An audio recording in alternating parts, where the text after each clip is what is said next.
The gunshots came just before 1 a.m. Inside a parked car on the northeast side of Indianapolis, 26-year-old Jarrell Pryor had no time to react. Just moments earlier, he was sitting with a girl he believed he was on a date with. The two had been messaging on Instagram, flirting, planning to meet up. To Jarrell, it probably felt normal, maybe even exciting, but according to investigators, the entire night may have already been planned against him. Police say another man suddenly appeared beside the car, then came the gunfire. Jarrell was hit 4 times, and while he was dying inside that vehicle, the people police believe were responsible disappeared into the darkness. But the most disturbing part of this case wasn't only the murder. It was what police discovered afterward. Because when investigators began digging through phones, Instagram messages, and search histories, they started uncovering signs that this was not a random act of violence at all. They say the woman Jarrell trusted that night had been coordinating with her real boyfriend behind the scenes the entire time. A trap disguised as a date. And then there was the statement that immediately caught investigators' attention. When detectives questioned 19-year-old Alexis Hawkins days later, she reportedly told them, "My fingerprints aren't gonna be on no weapon though." A statement that sounded strangely focused on evidence, because by then, detectives already believed Jarrell Pryor had been lured to that parking lot intentionally. And as investigators pieced together the final hours of his life, they began asking an even darker question. Was this supposed to be a robbery, or was Jarrell never meant to leave that car alive? Because here's the thing nobody has been able to explain. They called it a robbery, but Jarrell's wallet was still on him. His phone was still there. His car was right where he left it. Nobody took anything. He lost his life for going on a date. It was a senseless act, and they didn't get nothing out of it. And they took everything from us. You can't escape this type of pain. You can't. There's no running from it. There's no getting away. Before we get into today's story, this is Buzzed Crime. Leave a like, share your thoughts in the comments, and subscribe so you won't miss out on cases like this. To understand how Jarrell ended up in that parking lot, you first have to understand who he was before that night. Jarrell Pryor grew up on the north side of Indianapolis. He was 26 years old. He worked on the assembly line at Carrier Corporation. He had a job he showed up to every day and a daughter he showed up for every night. Her name was Honey. She was 2 years old. Friends and family described Jarrell as the kind of person people naturally gravitated toward.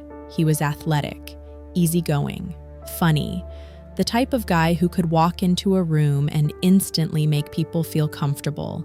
But more than anything, Jarrell loved being a father.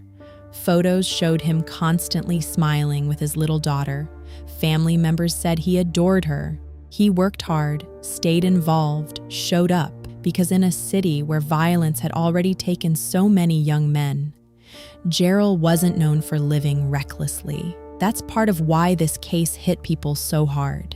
To the people who knew him, Jarrell didn't look like someone headed toward danger that night. He looked like someone trying to enjoy his life.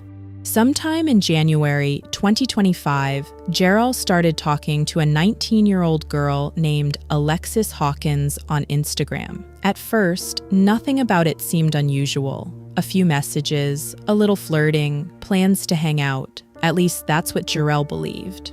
Because according to investigators, Alexis wasn't just messaging Jarrell. While she was talking to him, she was also communicating with her boyfriend behind the scenes, 18-year-old Brian Winston Jr.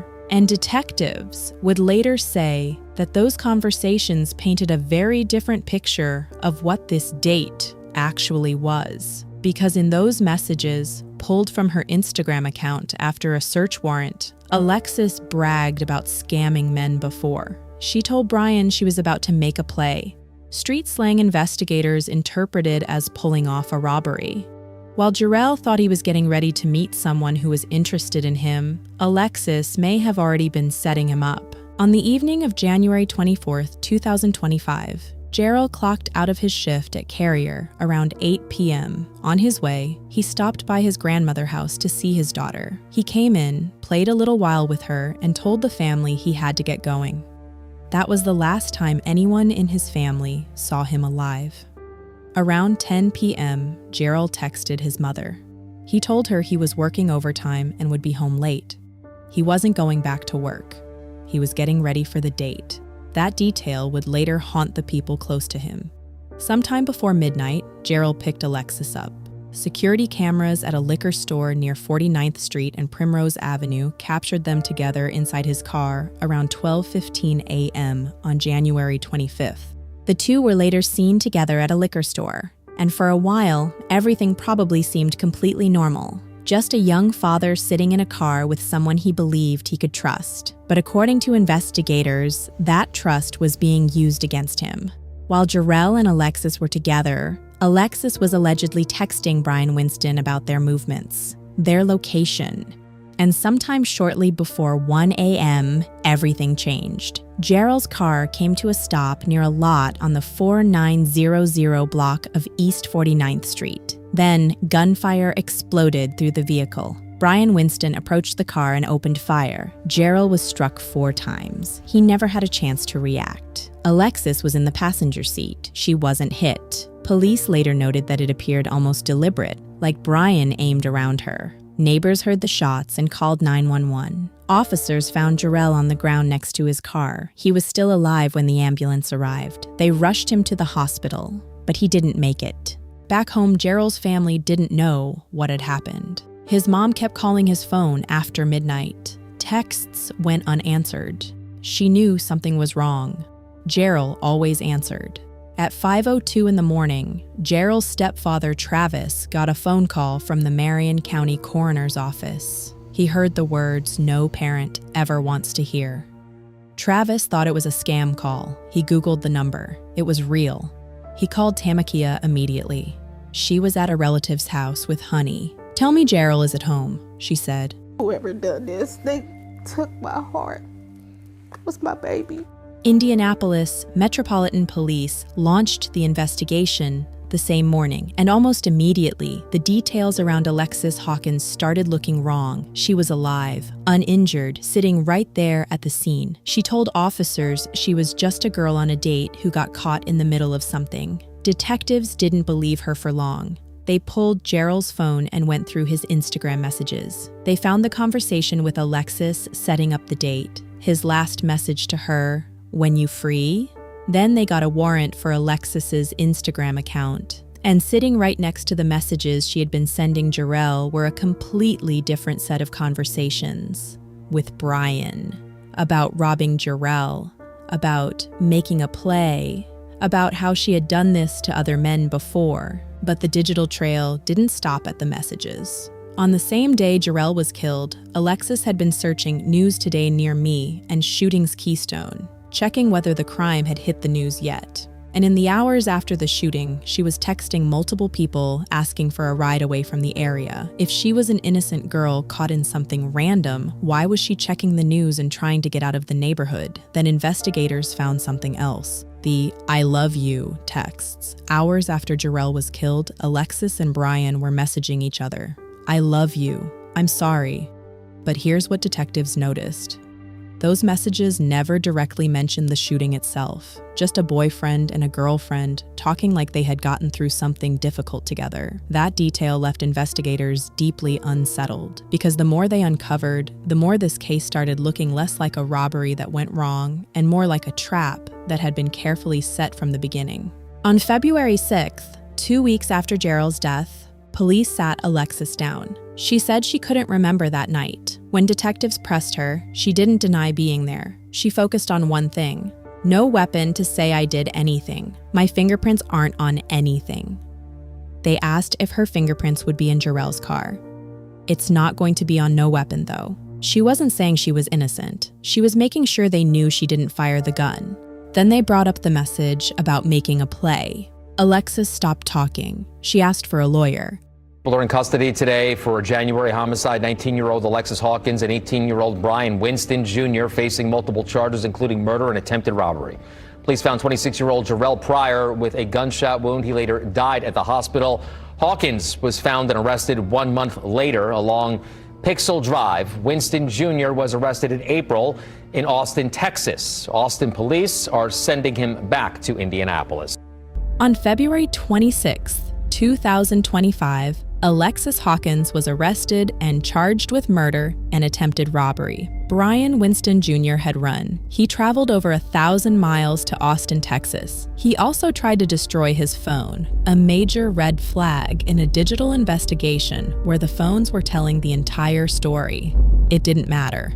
Police tracked him down. On April 2nd, 2025, Brian was arrested in Austin and brought back to Indiana. He was charged with 2 counts of murder, conspiracy to commit robbery, and attempted robbery. Both were held without bond, but the case wasn't done growing. There was a third suspect. His name was Malachi Wells. He was 19 years old. His arrest came after the initial wave of news had already moved on. Police charged Malachi with murder and robbery in connection with Jarrell's death. Then came a fourth. His name was Stephen Rogers. He was 20 years old. Court documents revealed that on the night of the murder, all 4 of them, Alexis, Brian, Malachi, and Stephen, were together. They had driven to the meetup location as a group. The plan was for Alexis to get into Jarrell's car, and then the others would rob him. But according to Malachi's statement to police, the plan shifted once they got there. It went from robbing Jarrell to stealing his car, and then it went from stealing his car to something much worse. In a follow-up interview on April 17th, Malachi told investigators what happened at the car. He said he stayed back. He said he was always the driver. He said he was never involved in the planning, but he heard the gunshots. And when everyone got back to the vehicle, Brian and Stephen both had stories about what happened. Brian told Malachi that he and Jarrell had been tussling, that Jarrell grabbed for his gun, and that he shot him. Stephen told Malachi a different version. He said he came around the car, saw Jarrell on top of Brian, heard Jarrell say something about shooting, and then Stephen started shooting too. Malachi also told police that he had given Stephen a gun before the robbery, a gun he had borrowed from someone else. He admitted that he, Brian, and Stephen had done a robbery together the month before, in December 2024. He said he was always the driver and he split the money afterward. This wasn't their first time. Alexis's interview matched Malachi's account. She told police she and Jarrell were in the front seat of his car talking. They agreed to move to the back seat. She said Jarrell was getting out of the car to move to the back seat when it happened. She said she heard the name Stephen yelled while she was running away. She said she saw his face.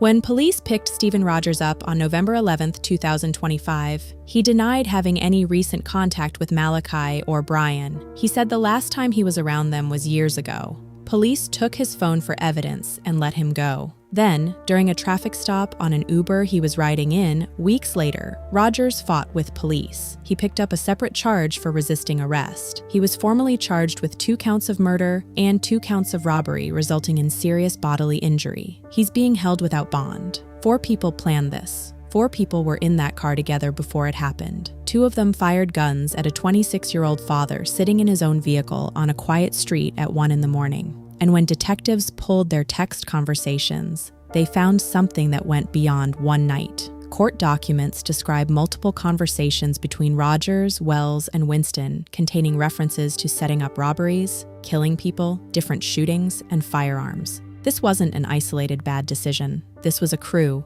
The jury trials for Alexis Hawkins, Brian Winston Jr., and Malachi Wells are set to begin on July 21st. Stephen Rogers has a separate hearing set for May 12th. All 4 face murder charges. All 4 are being held without bond. And the question that was there from the beginning has gotten even harder to answer now that the full picture is out. The original story was a robbery gone wrong, but nothing was stolen. 2 people fired at Jarrell. The plan changed from robbery to carjacking to murder in real time. And according to their own text messages, they had been talking about doing this kind of thing to people for a while. So, was Jarrell Pryor the victim of a botched robbery? Or was he picked by a group of people who had already decided what they were going to do before Alexis ever sent that first message? Nobody has answered that yet. Meanwhile, Jarrell's family is doing the only thing they can. They're raising Honey. She turned 3 on March 5th, 2025, about 6 weeks after her father was killed. The family threw her a birthday party, cake, balloons. She smiled in every photo. Jarrell's stepfather, Travis, said something after the arrest that needs to be heard. He said when a young black man is killed, people sometimes assume he was in a gang or running the streets. Jarrell wasn't. He was a working dad who came off a shift, kissed his daughter goodnight, and went to meet a girl. That's it. That's all he did. 3 people are sitting in a Marion County jail right now because of what happened that night. And the family that lost Jarrell is left raising a 3-year-old girl who still calls out for her daddy and doesn't understand why he doesn't come around the corner anymore. Because on the night Jarrell Pryor thought he was meeting someone new, it may have already been too late. May Jarrell Pryor rest in peace. If you find this case informative, make sure to subscribe for more in-depth true crime stories. New cases are uploaded regularly. And as always, stay aware, stay informed, and I will see you on the next one.